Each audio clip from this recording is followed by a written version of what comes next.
Hey DOT community, this is Zalon, and these are my final Throne Wars thoughts in 7 DG pools.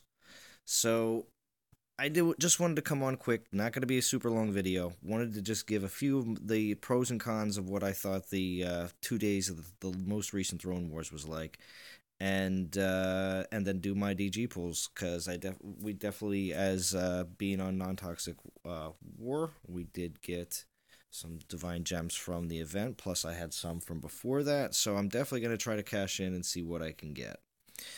So stay tuned.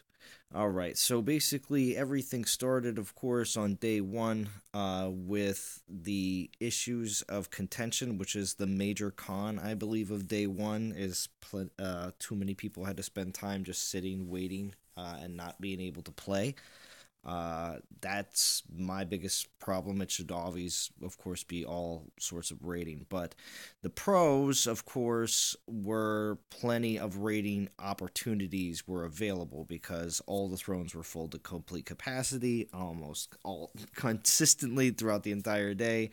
Of course, another major pro, the voice chat with my alliance on Discord.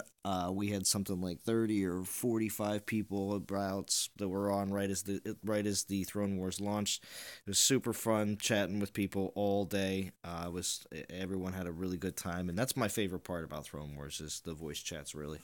Um, but also at the same time too, the cap and contend for the first few hours was a lot of fun. That's always a part of the Throne Wars that I've enjoyed in the very beginning. Of course, there is a time limit to that because then, of course, the only thing that's left after a certain point will be just anchored lands until everybody pretty much gets rid of everything. And of course, with the 100% more attack damage that was just thrown in there. Of course, the amount of damage that all players were doing to the lands was doubled on day one, allowing for lands to be booted off pretty quickly.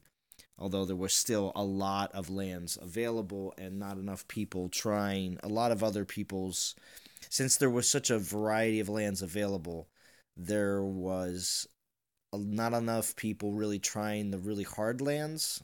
So I should.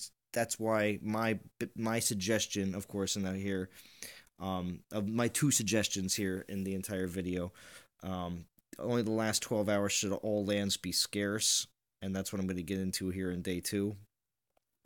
Need to reduce the amount of lands on the thrones themselves that they allow, so that raiding is more prevalent in the first day instead of half the active players waiting for contention. So if they would do something like that, I feel like a lot of other lands that just were able to sit through their entire life and every 10 minutes lose a little bit of life, that wouldn't have happened in day one. There would be a lot more people at least trying harder lands because there would be less lands to, try for attack. So I mean, that's again, that's my opinion. You may think differently, but that's the one thing I think would fix the contention issue at least a bit more on day one. And then the other thing I said is an alliance or an individual queue system for lands to be contended when a player attacks a throne and you deplete a land, then that land, of course, is put onto that throne so that there's no issues with contention and you don't have to sit in any kind of long term wait line. So, all right, and pretty much, and then of course there also was troop reduction time on day one, which was quite nice actually. They didn't really announce it; it was just something that I found out from somebody just saying it in in-game chat. So that was actually really nice, and I hope they do that. All Throne Wars is reduce all troop uh, generation time in half, like they did. I did like that a lot. So that's over in the pro con. So really, day one, there was only really one major con, which was contention, and there was a ton of pros. For day two, though, soon as I, got up in the morning, an hour or so left to the first day, and then I saw that we still have 24 hours left for the entire event. And of course, this is what I woke up to. So unfortunately, there's no capping really. I mean, unless you caught somebody with a VP land that they didn't contend and didn't have bubbled. Um, but for the most part, there was no capping whatsoever, and a lot less rating options on all the thrones because they're just thrones weren't even full at all. And then of course, money seemed to be the only option really on the second whole day to be able to contend lands. And that's why, going back to what I said during the day one, that I believe only the last 12 hours, not the last 24 hours, should lands be scarce. So I just would hope that the next time Throne Wars comes around, that we don't see all the all the alliances in the league look like this with 24 hours still left to go. I just don't think that was really that great for everyone as a whole. Yes, there were still plenty of players playing, but I don't think anywhere near the amount that was playing on day one. So it's better for the game and better for the players, I think, for everyone, if we can keep a little bit more lands, maybe reduce, like I said, some of the lands on the thrones. So, but still, the pros on day two was the voice chat. Of course, I love it. Being able to have fun with my alliances. The number one reason why I enjoy the game is the people that I get to play with. But contention on day two is also in the pros column because it was incredibly easy to send lands, as you saw in my day two video. So, but other than that, let's get into the game. And I didn't say where we placed that. I don't want to jump the gun. NTG War placed 8th on the first server, getting 1,250 Divine Gems. Here, League of Gods did get first place. Dark Force, VPJP, Thrones R Us, and UPS, which is one of the Suicide Squads, were all in the top 5. Now, I do have to say that, of course, League of Gods kept 2 thrones the entire time in number 1, and then, of course, had a 3rd throne periodically that did switch. Everybody else either had 1 throne, like Dark Force and VPJP, for a good majority of the entire event, but for the most part, that was about it. So everybody else was getting a majority of their crowns from rating or being in second place and below. So it was quite a fight on the first server. Second server, as you see here, Beta Legends and Quantum's Web. Suicide Squad, Quantum's Web, and then Praetorian Born, I'm guessing a Russian crew, and then that looks like original Suicide Squad. So they're all in the top 5 here on the second server. It's pretty obvious who sat on the top of which thrones, because they all have over 1 million.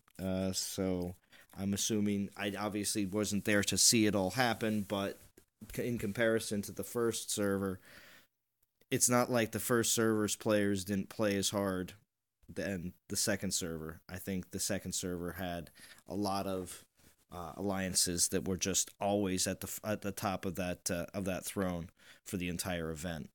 So, but congratulations to everyone, and they're getting all sorts of different rewards. Let's just jump into game, and we're gonna do our 7 DG pulls. So thank you for listening through my little spiel in the beginning. You are now rewarded with the wonderful DG pools. And good, we even got a Throne Wars cutscene there. Now we do have the sweet Halloween theme now. I hope everybody enjoys that. Alright, let's get in here.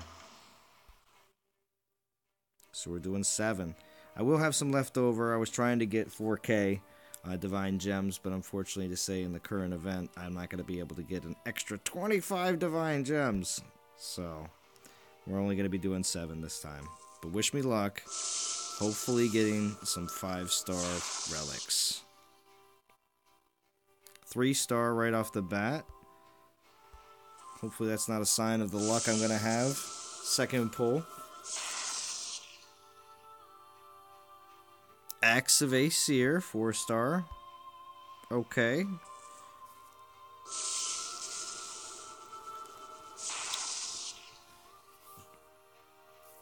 Oh, 3-star Goliath bat. Well, not the greatest there. That's a battle drop. So, Runic Tattoo, battle drop. Man. 3 more.